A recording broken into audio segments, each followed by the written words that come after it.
The plane was dead quiet when Marcus hung up his phone. 2 minutes earlier, a flight attendant had been in his face barking orders like he was some criminal. Now her confidence had drained her posture stiff, her eyes darting to the cockpit as the captain's voice echoed through the speakers. This aircraft is grounded. Nobody could figure out how a 17-year-old kid had just flipped the entire flight upside down. But to really understand what happened, you have to rewind to a nervous teenager clutching his boarding pass so tightly his knuckles turned white. Marcus Rivers, a kid from the west side of Detroit, had never even been on a plane before. He'd watched videos, read guides, done everything to prepare. Still, the hum of jet engines outside the gate felt like standing in front of a monster. This trip meant everything. He wasn't flying for vacation or to see family. He was headed to New York for the National Youth Tech Expo, where winners earned full scholarships. His project, a portable, low-cost water filter, could literally save lives in neighborhoods like his own, where the tap water sometimes ran brown. A win would mean college escape, a new life. His mother, Valerie, had worked herself ragged to buy that ticket. Double shifts at the hospital, eating canned soup for weeks, even pawning her grandmother's necklace. When she handed him the confirmation email, she whispered, "This isn't just a plane ticket, baby. It's your future." At the gate, Marcus tried to stand tall. He smiled faintly when his best friend texted, "Show them what Detroit brilliance looks like." That little message lit him up inside. He stepped onto the plane, heart pounding, and the first thing he saw was a blonde flight attendant with a name tag, Linda Frost. "Boarding pass," she said flat, like she was doing him a favor by taking it. Then, not 2 seconds later, a middle-aged businessman in a suit stepped up behind him. Suddenly, her voice was sugar. "Welcome aboard, sir. Can I help you with your bag?" Marcus clocked it right away. He squeezed into his seat 14B between an elderly white couple who didn't even bother hiding their unease.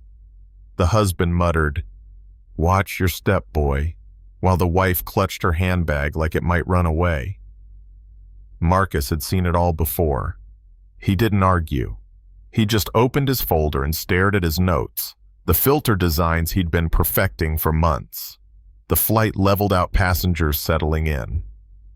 That's when Linda's attitude really came out. She leaned over Marcus to ask the couple beside him if they wanted water, like he wasn't even sitting there. They asked politely, got their bottles, and when Marcus cleared his throat, "Excuse me, could I get some water too?" she snapped. "We'll serve the entire cabin later." No smile, no courtesy, just ice. Marcus swallowed the frustration. He'd been coached by his science teacher, Mr. Alvarez. "People will underestimate you. Don't waste your brilliance fighting small battles. Shine so bright they can't look away." He tried to remember that as the turbulence hit and his flimsy plastic cup tipped, spilling water all over his lap and his papers. Linda swooped in instantly, her voice sharp enough for half the cabin to hear. "You need to be more careful with your beverages." Then under her breath, a mutter that sounded a lot like typical. Marcus froze, rage prickling his skin. Before he could answer, the same woman who'd clutched her purse earlier quietly handed him tissues. "It could have happened to anyone, young man," she said gently. For the first time, Marcus saw humanity in her eyes. But Linda wasn't done. Later, Marcus tried to head to the front lavatory. She cut him off, first class only. "Use the rear." Embarrassed, he turned back only to watch a white teen his age stroll right into that same lavatory, Linda smiling as if he were her nephew. That was the moment Marcus started documenting. Times, details, every slight. His mom had drilled it into him. "Write it down, baby. The world forgets, but your notes don't." Half an hour later, the breaking point came. Marcus's phone buzzed with a text from his mentor about a schedule change at the competition. He opened it discreetly, phone still in airplane mode. Linda stormed down the aisle like she'd been waiting for it. "Your phone should be off," she barked. "It's on airplane mode," Marcus replied calmly, even showing her the icon. "Don't tell me how the technology works," she snapped. "Hand it over. Now." He blinked. "Ma'am, with respect, I'm not breaking any rules. I'll put it away, but I can't give you my phone." Her voice rose sharp enough to pierce the entire cabin. "Are you refusing crew instructions? That's threatening behavior." That word, threatening, hung heavy in the air. A black teenager branded dangerous for defending himself. The husband beside Marcus, who'd been silent until now, spoke up. "Excuse me, but this young man has been nothing but respectful. You're out of line." His wife nodded firm. Passengers around them murmured agreement. Linda faltered, but her pride held tight. "Security will meet this plane when we land," she threatened. Marcus's heart thudded. He pictured missing his competition, his mother crying at the airport, cops questioning him over nothing. Fear ran cold, but dignity burned hotter. "I'm not giving you my property," he said quietly. "If you'd like, we can speak to the captain together." The cabin fell silent. Cameras tilted up. A young woman with bright blue hair whispered to Marcus, "I'm recording. People need to see this." Moments later, a tall man rose from the back. Thomas King. He introduced himself softly. "Off-duty pilot. I've been watching. Son, you've broken no regulations." His calm authority cut through the tension like a knife. Linda's face twisted, but she stormed toward the cockpit. Marcus's hands trembled. He dialed his mom. "Ma, she's saying I'm a threat. I don't know what's about to happen." Valerie's voice came sharp, protective. "Stay calm. I'm at the hospital with Mrs. Carter right now." Marcus frowned. "Who Elaine Carter?" "The CEO's wife. I've been her nurse for months." Silence. Then her voice hardened. "I'm walking into her room right now. Hold tight." Back on the plane, Linda announced with triumph, "This flight is being diverted due to a disruptive passenger." Gasps, groans, anger spread through the rows. Passengers shouted, "That's not true."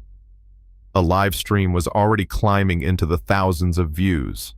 Then, like a plot twist, Marcus's phone buzzed. Unknown number. "Mr. Rivers, this is Jonathan Carter, CEO of Skyline Airlines." Every ear perked up as Marcus put it on speaker. "I've been informed of what's happening. I want to personally apologize. This young man has done nothing wrong. Captain returned to New York immediately." The cabin erupted. Linda froze mid-stride, her face pale. Her power had evaporated in an instant. When the wheels touched down in New York, security entered not for Marcus, but for Linda. "Ms. Frost, please gather your things. You're on immediate leave." Gasps followed her down the aisle. Passengers turned to Marcus, some clapping, others shaking his hand. The husband beside him whispered, "You handled yourself better than most grown men would have." In the terminal, Marcus was greeted not by police, but by executives. Mr. Carter himself shook his hand. "Your mother once saved my wife's life. Today you reminded us what integrity looks like. This won't be swept under the rug." Within days, the story went viral. Hashtags trended, news outlets ran the footage. Linda was fired, her pattern of complaints finally exposed.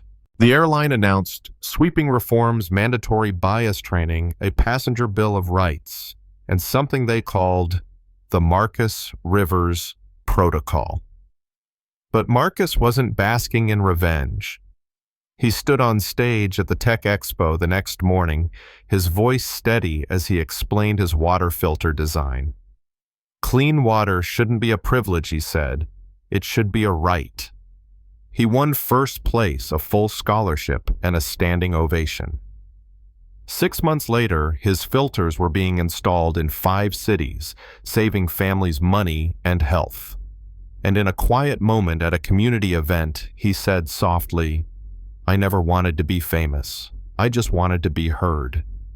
That flight became more than a nightmare. It became a mirror. A reminder that dignity can't be taken from you, only surrendered. Marcus refused to surrender his.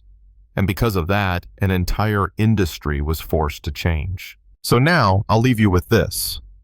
If you were sitting next to Marcus that day, would you have spoken up? Or would you have stayed quiet, letting the moment pass? Comment below with what you believe was right, what you've witnessed in your own life, and whether you think stories like this can actually change anything. Because sometimes all it takes is one voice refusing to back down to make the whole world listen.